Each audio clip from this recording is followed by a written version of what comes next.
Welcome back, Eastern North Carolina. I'm your brother, Taylor Vaden, here at Sasser Field in Havelock, North Carolina with my co-host, Danny Webster. We're back with your pregame prediction, and this episode's brought to you by the Webster Way, where legends are made. And baby, this Coastal 5A 6A conference has been heating up like no other. Listen, we aced it last week, Danny. 3-0, baby. 3-0 for the first time. That was the first time all year we got 3-0. We got all three of them right. So we're going to look to keep that streak going. And there's some people on these pieces of paper, these teams, they're going to look to keep something going too. Look, we got Northside going to West Carteret. West Carteret took a tough loss here at Sasser Field last week against the Rams. Northside getting a big W, serving that first loss to Croatan. So this game means something to both teams. This is going to be a good matchup here. And both of these teams, coming off the week that they had last week, they're going to have different kinds of chips on their shoulder. They have motivating factors in two different ways. That's right. West Carteret suffered a tough loss last week. Although they put up some plays. I mean, DeJabrian Murray had an 80-yard touchdown. There was another guy, Dallas Riggin. He went 100 receiving yards. He went for over 100 yards. I believe that was his first time going over 100 this year, and I believe he scored a touchdown too. He did. He played well. That was a good little up and coming session for him. So West Carteret, they ultimately turned the ball over 5 times, and that's not gonna hurt. That's not gonna win you. That's not gonna win you any games there. So they're definitely gonna have a chip on their shoulder to go put some points on the board. But on the other side, Northside, man, buddy, they played good last week.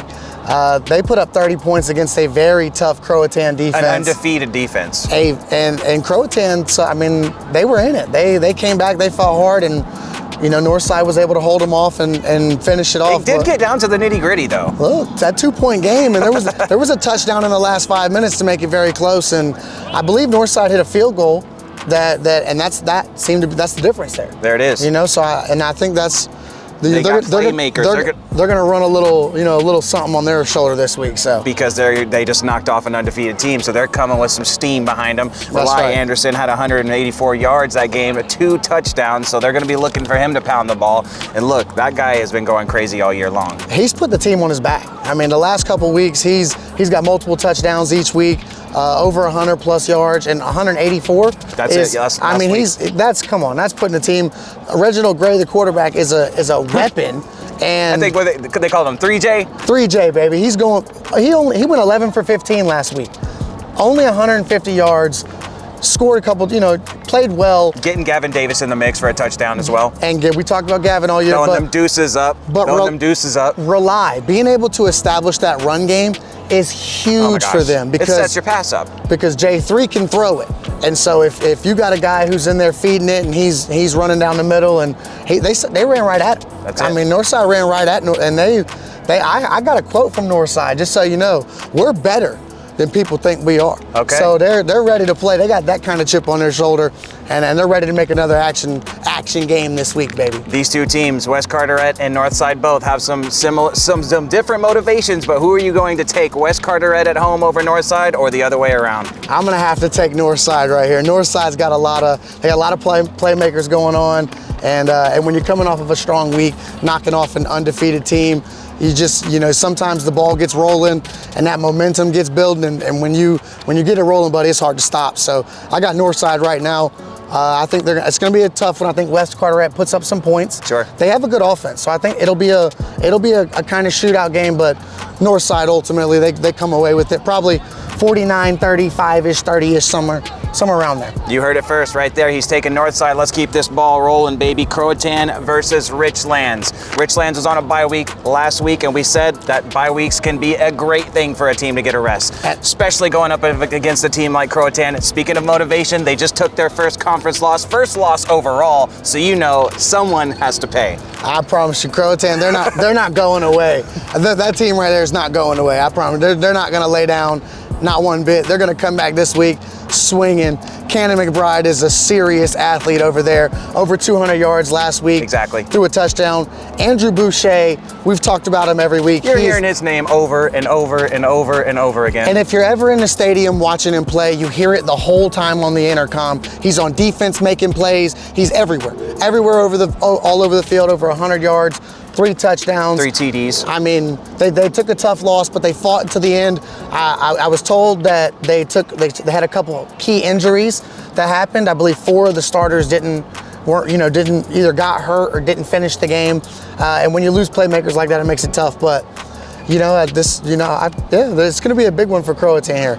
In Richlands, really, man, like we said, you hear Andrew Boucher over and over and over and over again if you're in those stands. So as a defense, what do you need to do? You need to figure out how to situate that guy. I don't know if you can figure it out. I really don't. I don't know. That's not for me to figure out. I don't know. I don't know if you can figure it out. You might want to trip him, or I don't know. I don't know if you bring a slingshot or figures. You got to do something. But on a football field with that little ball in his hand, I don't know if they're stopping him. I mean, I don't know. He's moving.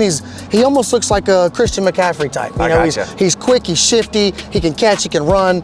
He's gonna get positive And it's after yards. contact too. He's turning 3 into 6. He's turning 3 into 7, and that is devastating on any team. He's tough, brother. I'm telling you, he's tough to play against. But Richlands coming off that bye, they were a thinner kind of team. When I say thinner, I mean depth-wise. They didn't have they can't go deep into the 2, 3, 4, 5 and still get the same production. So them having that bye week, maybe getting a couple people who are banged key players. Up, that's clutch. Get them rested, get them motivated, and go at it hard. And we don't know about Croatan's team, and the injuries that they faced, whether or not those players are going to come back and play this week. So taking all of that into account, this game could actually end up being a fun one. Okay, that's awesome. So, look, who do you got? Let's get right down to it. Croatan, Richlands. Richlands coming off that bye week. Croatan coming off that first loss. A little bit of factor. So, who are you taking? I'm taking the boys with the chip on their shoulder. I'm taking Croatan this week. And to me, it doesn't even matter if the injuries happen, the starters happen. Croatans, they're going to be so upset about what happened last week. This game gets ugly. This is going to be ugly. 40, 50. 7, 14, something like that. Someone has to pay. Yeah, someone's going to pay this for sure. For sure. He's taking Croatan. You heard it here first. Let's light that candle, baby. Bringing it back to Havelock, bringing it back to Sasser Field this week. There's a certain kind of energy when we're in this place. You've seen what it did to the boys last week when they played West Carteret. Look, but they're taking on Dixon, who's got a little bit of a problem for Havelock that they need to think about. What do you got just off top this Havelock-Dixon matchup? This is going to be a incredible, extraordinary run offense versus an incredible, extraordinary run defense. Exactly. And this is everything you want in a football game right here. These boys are going to be going at it. You want to talk about banging and banging? This is old school football. Dixon is bringing the old school. We run the ball. I think they average one passing attempt, maybe 1 point something passing attempts a game. I mean, they've got just to quote Sabdo, just because it's in the rules. That's just because it's in the rules. They throw it once a game. That's right. But I mean, that's how they come, and they score over 31 points every week they've been out. Every week they've been out, they score over 31 points, and they don't throw it.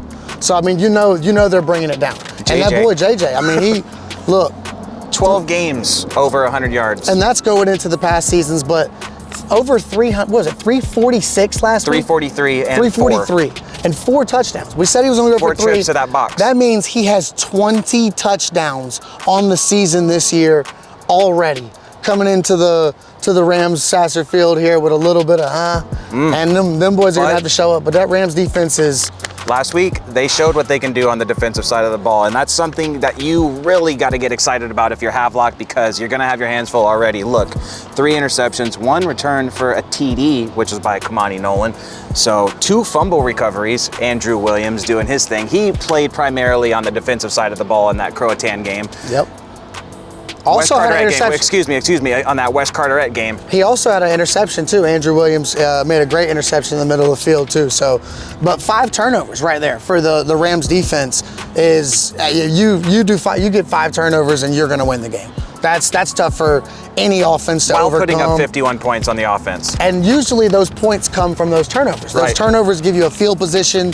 They give you Kimani, he scored a touchdown off of them. Yep. That's potentially a 14-point swing when you're thinking about the offense scoring versus our defense now scoring. Exactly. Or at least putting them in position. These things are huge in football games, and if this Rams defense continues to play the way that they are against that Dixon offense, this is going to be. I'd love to see him fired up by this performance last week, because it's going to be everything needed to get in JJ's head at least, or just stop him in his tracks. They're going to be doing everything they can to do it. And it's not just JJ. That's the problem. That's it. JJ runs the ball, and he's great. He puts up 300+ yards. Some other guys put some touchdowns up last week. We've been talking about they get running back. They have 2 running backs who average close to 100 yards a game. They got Shondell Parker. They got Sean Delaney, Vince Margolis. They got people that are also going to be making an impact in this game. So you can't put the whole spotlight on JJ. That's right. And when you bring an offense in with a lot of playmakers like that, it makes the defense focus on everyone. And when you're not being able to focus on one, West Carteret, Havelock did a very good job clogging the middle and forcing them one-dimensionally, making them throw the ball. Dixon's coming one-dimensional. They want you to know they're that. Not even looking to throw the ball. They want you to know that. So Havelock's going to need to bring some heat. We need to see a tone-setting aggression come out from the jump. And if they jump off to a good lead, man, I think ultimately, I don't know if the run game can get explosive enough to put up, to catch up. Sure, especially when you got Jaden Howard touching the ball. He had 218 yards last week, career high. Four of them things. 4 touchdowns. Buddy found the box. Shout out to you, Jaden. Salute, man. So he had the sauce going on last week. You got to have that. He had the sauce. Walked off the field with the sweat. I mean, you saw it everywhere. It wasn't even fair. But not only him. I mean, everyone.